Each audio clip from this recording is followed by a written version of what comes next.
welcome back to another 90-Day Fiancé recap. We're finally doing the tell-all, y'all. Are you excited? Are you excited? Because we are almost done with season 10. I believe next week is going to be the final episode, part 2 of the tell-all, and then we're done. We get to close it and we can throw it in the dumpster trash. So tell-all part 1, let's begin. And you know we got to talk about the fashion, okay? I love talking about everybody's looks. And by looks, I'm not talking about like what they actually look like their human bodies. I'm talking about their outfits, their hair, their makeup. It's really not that serious, so if you're going to be offended by that, just fast forward. Let's start with Ashley. I love her side bun. Like literally, it's giving. And that deep emerald green color, oh, so gorgeous. It really complemented her skin tone. Also, she lost 101 pounds. Like,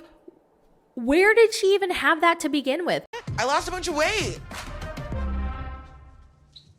101 pounds to be exact. I was shocked. I mean, I had noticed obviously that she had lost a bunch of weight, but I had no idea 101 pounds. Holy crap. How'd you do it, sis? Can you help a potato out? I follow her on Instagram and she's always working out. Oh, I answered my own question. I guess I got to start working out. Have I started working out? No. Then we have Jasmine, who I thought looked stunning as well. She had this lavender pinkish purple-ish dress that I wasn't crazy about, like the style of the dress, but the color, ooh, looked gorgeous. I was absolutely obsessed with her makeup as well. It looked really, really neatly done. And her hairstyle, the sleek, tight, pulled back pony, oh, gorgeous. I do believe that Gino is not being honest to me. So I couldn't recognize her at first. She looked so different because she went from blonde, like light blonde, back to dark brown. And I thought she looked great. Her hair looks nice and healthy because before it was looking dry. Hello. I don't really know what to. And according to her, she only dyed it blonde because Rob had wanted her to have blonde hair. But then he denied it. He was like, no, I didn't. I never said that. And she was like, yes, you did, Rob. So who's lying? I only went blonde because Rob told me to. I've never told her that I prefer blonde. She wore this dark blue, kind of navy jumpsuit, which I wasn't really crazy about. I didn't like the color. I think if she had something more kind of like a royal blue, maybe a sapphire, that would have looked gorgeous. But the navy blue was kind of It wasn't doing anything for me. Then Nikki saves the day by coming in with a fabulous pink tulle dress. It was so puffy, so girly, so fun. Hi, everybody. Oh my God. She literally looked like Barbie, and I loved her hairstyle too. I really did love that hairstyle. It was so fun and so cute, and I kind of want to do it. Like, I kind of want to copy it. Citra came in and I did not like the dress. That little house on the prairie is really not my vibe. It looked good on her. And then later we find out that she's pregnant. Her look reminded me of, like one of those Mormon mommy vloggers. You know what I mean? The dress, the hair. I loved her hair and her makeup looked fab. Just wasn't crazy about the dress, but she still looked gorgeous. Oh my God. Citra. Anna Lee. I did not like the dress. No. The dress, the fit, it was awkward. Hey. Hello. But she looked beautiful. Her makeup was stunning. Like, who did her makeup? I need to know, because she should do her makeup like that more often because it was so clean, so beautiful. I loved her hair and makeup. Gorgeous. Then we got Devin, who I completely forgot about. I'm sure everybody did until she showed up. Hello. Wow. She lost so much weight. Like, I was shocked. I didn't like her dress. I didn't like the print. I didn't like the fit. It was just like, whatever. But I noticed her shoes. Her shoes were very cute. The red bottom Louboutins. And I also loved her makeup. She looked so cute and so sparkly and so cute. I just loved it. And her hair, gorgeous. Then there were the men who looked like they just re-wore the same outfit that they wore throughout the season. Boring. Okay, so everybody goes out on stage and Ashley takes out her tarot cards and starts doing her thing. Okay, let's see what we got. Okay. And I just found it funny. Well, first of all, she's like really good at speaking. I mean, she knows what she's doing, it seems like. She just takes out the card, she looks at it, and she's like, everything she said came out so naturally and so convincing. But the things that she said, I had to laugh because she said like, okay, this card says people are going to have to be truthful. Like the truth is going to come out today. And then another thing she said was something like, some people are going to leave very deeply unhappy today. Like, duh, I could have told them that. Sam and Citra announced that they're having a baby, and I feel like we all knew, especially from their interview scenes, you could kind of tell that she had a belly, and also they posted pictures on Instagram and you could kind of see her belly. Then Sean starts grilling Rob and Sophie. So we find out that they actually moved to Austin, Texas right after they got married, which I thought was a great move because Austin, Texas, like the cost of living is way better than LA. I mean, anything is better than LA and New York City. I don't know about you, but I've noticed that a lot of people like YouTubers, content creators, influencers, they're all moving to Texas, Austin and Houston in particular. I heard they're great cities and they're diverse. And I even thought about possibly moving there because you just get so much for your money there. But at the end of the day, I was like, I don't think I can be a Texas girly. I don't fuck with the politics there. I don't mean to make it about politics, but sorry, politics is very important to me. So we're not going to get into it. But at the end of the day, I was like, I don't think I can do that. I can't. Justin Igor, somebody shut Justin Igor up because he is so embarrassing. He's trying so hard to be funny and he's not. He's really not funny. Shut up. Okay, back to Rob and Sophie. So first they address how he online cheated and he sounded very regretful, but then Justin and Igor interrupted again and God, he really loves to show what a fucking misogynistic, sexist pig he is. I understand his position.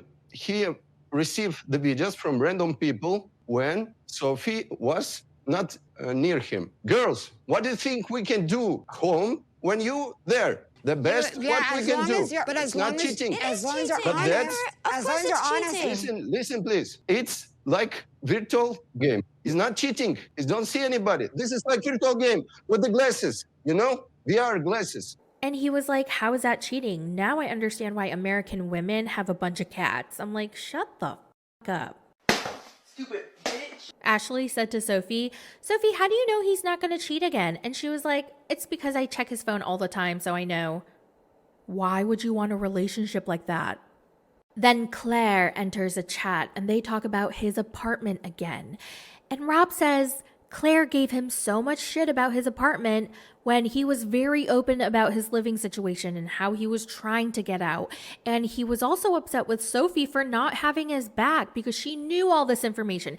It wasn't like he pretended to live in this nice place and then all of a sudden she came and he tricked her. No, he was very transparent and honest about everything. You need to respect me like I'm supposed to respect you.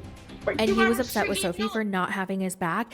And I'm sorry, I don't like Rob at all, but I had to agree with him. Like, Sophie was really pissing me off. She was really fucking annoying me. Like, he already had told her he lives in a crappy apartment with no bathroom. So how are you going to go to LA and then be mad that he lives in a crappy apartment with no bathroom? And her excuse is always like, yeah, but you had all these months to get a new apartment and a new job and blah, blah, blah, blah, blah.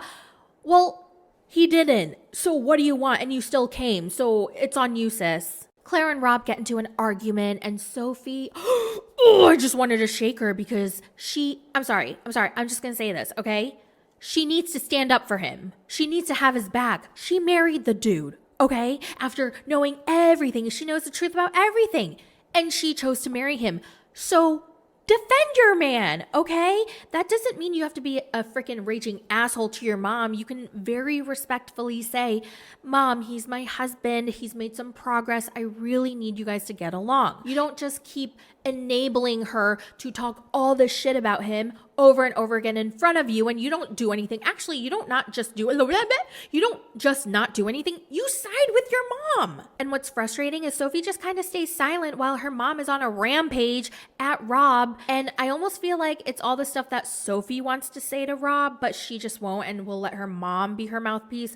But that's not cool, Sophie. You have to be the one to say it. You have to be the one to address it and leave your mom out of it. Claire says at the tell-all in front of everybody that she feels like her daughter married the wrong man. I knew he wasn't the right man for her.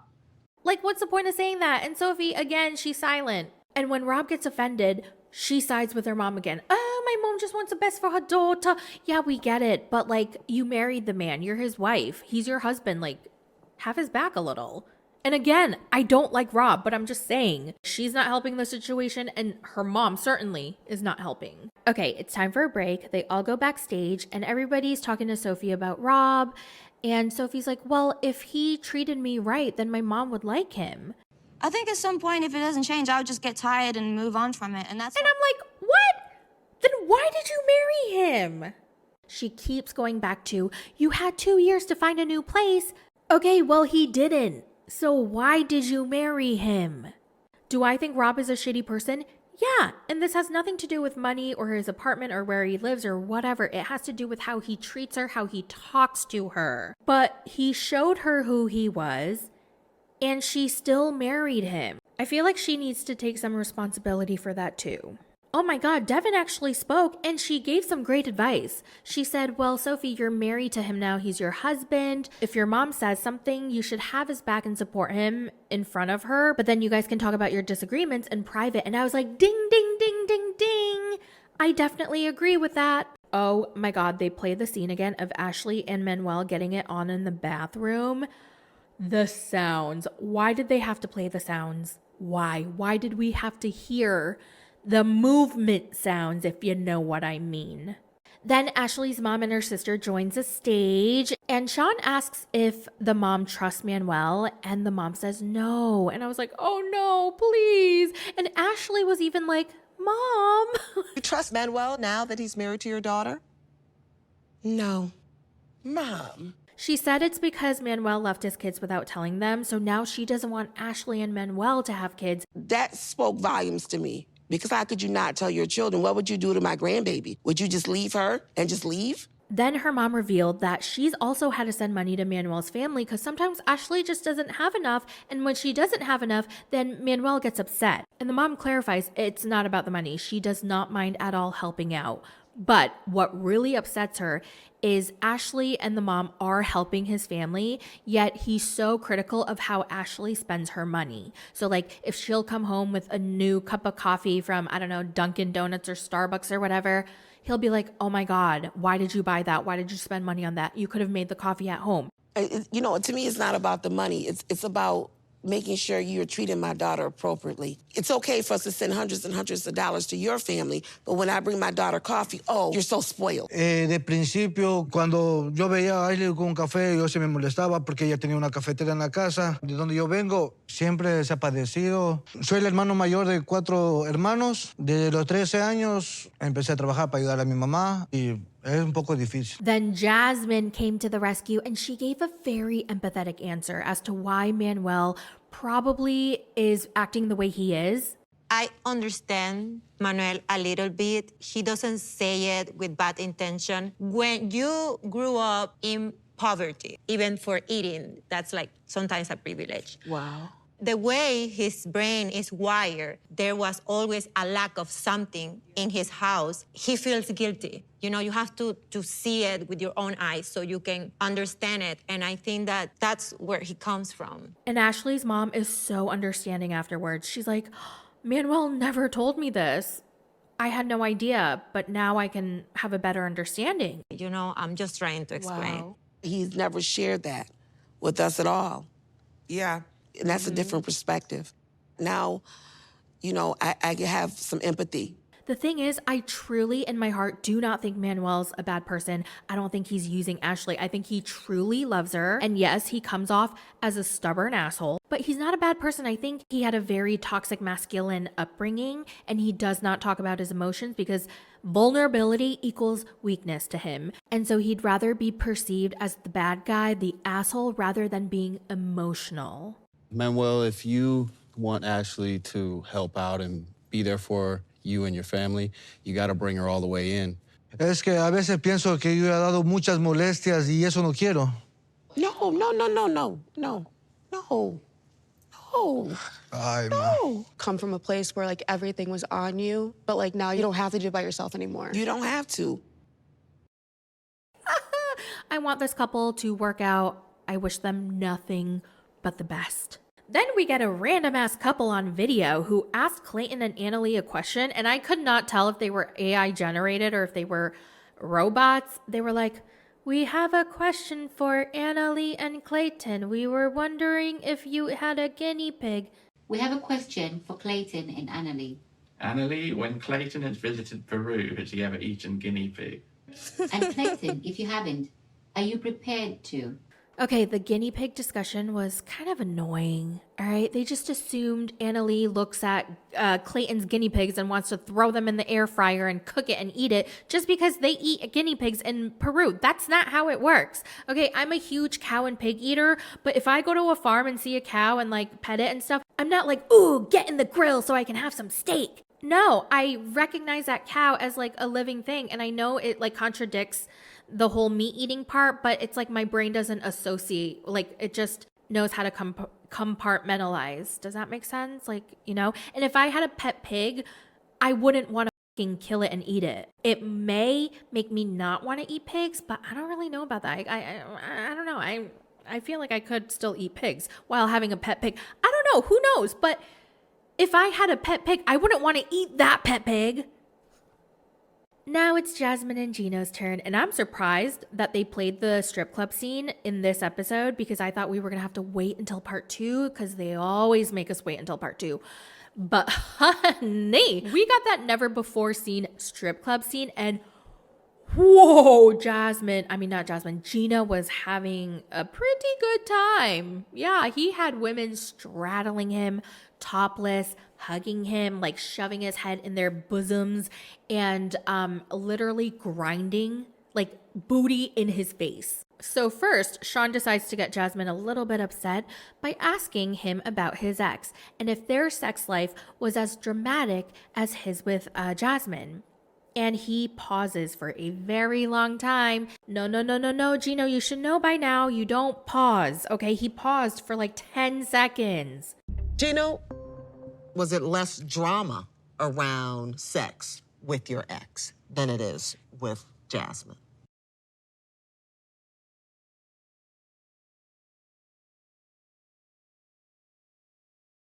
That was the longest pause ever. First, they talk about Jasmine's implants, and Gino says, oh, he loves a big booty. And Jasmine goes, you know what? I love Sophie's booty, so I'm going to take a picture of her ass and show it to the plastic surgeon so he can make it bigger like Sophie's ass. And everybody's laughing.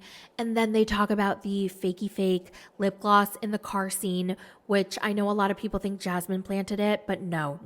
There's no way she can act that Looney Tunes on purpose. No, I am convinced that a producer just, dropped that lip gloss in the car, for Jasmine to find. Then they talk about the bachelor and bachelorette parties, and oh my God, she has a complete meltdown on stage. And I got chills because we've never seen her on the reunion stage having a meltdown. It was always like during the season when they were in Panama or, in the United States, never on the tell-all stage. And something about being on stage, it just hit different. And remember last season, her very first in-person tell-all, she was on her best behavior. She was so happy, so calm, smiling. Like, I don't know what she took that day, but damn, she forgot to take it this time.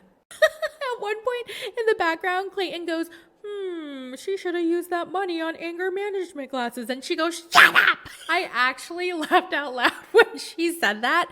And Clayton was trying to purposely piss her off. She should have used that $2,000 on, It's all free trading. what do you call it? Anger management classes. Shut up. Shut the up. And Clayton was purposely trying to piss her off even more because he kept laughing so she would hear it. And I was like, boy, you better be careful because she is going to get up off of that chair and whoop your ass in 2 seconds. Then they play the strip club scene and I was shocked. It was bad. Does that really happen? Or are they amping it up because it's a reality TV show? Like, I've never been to one. So, gentlemen, please tell me, do they really put booty cheeks up in your face, like so close that you can smell it? I need to know. And also, these dancers were talented, the way they moved. And by the way, Dana, he's such an instigator. He was like, damn, oh damn, there are some really pretty girls for you, Gino. What? Man, oh man, they've got some really pretty girls here tonight for you. You sure you want to get married? Ugh, gross. They don't want either of you, okay? So leave them alone. You guys, look at Jasmine. She is about to combust.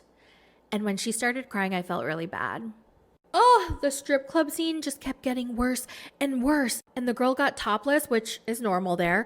But then she hugged Gino, and he happily hugged her back. And then she opened up her bottom part of her outfit, okay? Opened it up for Gino to put inside some money. I'm trying to say it so that I don't get flagged. And then the camera cuts to Jasmine, and she looks like she's gonna cut him later. Then there are two dancers that dance on top of him. One is right in front of his face, and the other one is right on top of his lollipop. And Jasmine's bawling her eyes out. She's sobbing. She's hyperventilating. And she goes, Sean, please, just stop the video. I can't watch anymore. And damn, y'all, I felt bad. And then the camera cuts to Gino, and he's laughing. Jasmine must have felt like she was being tortured, because not only does she have to watch this herself, she had to watch it along with everybody else on stage. And I'm pretty sure that was very embarrassing for her. So Jasmine's sobbing. Sam's like, wow, it looks like you had a really great time, Gino. And he goes, yeah, of course I did. It's a once-in-a-lifetime experience. It was my bachelor party. Then Nikki chimes in, look at Jasmine. She's sobbing. And Clayton goes, well, it's clear he really enjoyed himself. And Sam goes, well, it's a bachelor party. That's the point. And Gina goes, yeah, bachelor parties are normal. Oh my God. And then Sean says, well, we have one of the dancers here with us, Daisy. And I was like, no, you didn't. No TLC, no TLC. Y'all are so shady, shady as okay, to bring one of the dancers here to confront Gino and Jasmine while Jasmine's having a mental breakdown? Then Sean goes, well, welcome, Daisy. You see Gino right there, and then Jasmine breaking down. Yeah, she's about to kill you, so good luck. Can you tell us how Gino was acting that night? And Daisy goes, well, you know, he really was awkward. He didn't look like he wanted to be there. He was kind of like there just because his family made him. And Jasmine goes, I would never have married Joe had I seen this video before our wedding. I'm not going to lie. I was holding my breath because I thought Jasmine was going to slut shame her. But thankfully, she did not. She was like, she was topless and you hugged her, and you never hugged me like that before. You never, ever make me feel desired. The camera cut to Daisy, and she was like, okay, it's not the awkward. Daisy's probably feeling awkward AF, and then we see Ashley and Manuel, who both went to the strip club together and had a great time. They had a freaking blast, and so it was just really, really funny to see everybody's reactions. That poor girl Daisy, oh my God, this is not what she signed up for, okay? She was just doing her job, and then TLC brings her out here and makes her feel like she just broke up a married couple. Jasmine cannot stop crying. She's like, and then she walks off stage. Nikki runs after her, and she's like, I can't believe it. And then we learn Gino's ex-wife worked at a strip club. Or was it his ex-wife, or was it one of his ex-girlfriends? Yeah, it's definitely one of his exes, because I remember when the text messages got leaked of Jasmine texting his ex, she was slut-shaming her real bad, like, you fucking whore, you disgusting, selling your body. And by the way, that's really bold of Jasmine to say, considering she's on OnlyFans, But whatever, who am I to judge? I'm only a potato talking shit about people on reality TV. All right, you guys, that's it for the recap. Let me know all your thoughts in the comments, and I will talk to you guys in the next one. Bye.